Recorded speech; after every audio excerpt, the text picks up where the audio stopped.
How many of you have ever had a conversation where the other person seems to one-up everything that you say? Do you know what I'm talking about?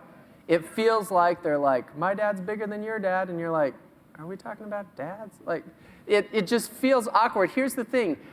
I think we all do this at times because, let's go back to it.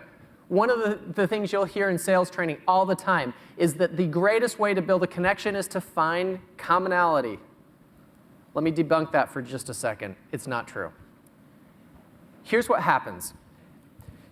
If I share something about me, that will trigger stories of your experience in you, right? You're going to be like, oh, I should share this. Or like if I just say, I just went to a concert the other day. How many of you recently had a concert experience that you could interject into that conversation? Okay? Several of you, right? So that story pops in your mind.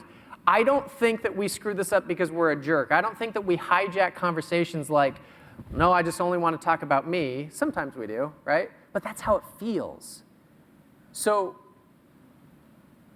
here's what I developed what I call the rule of two.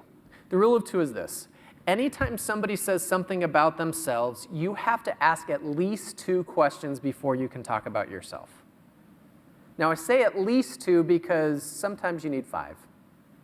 Sometimes 2 is sufficient.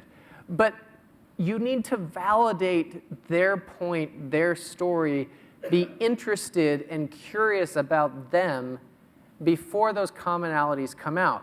Here's the misconception. Finding commonalities is a good way to build a connection. A better way to build a connection is to make it about them.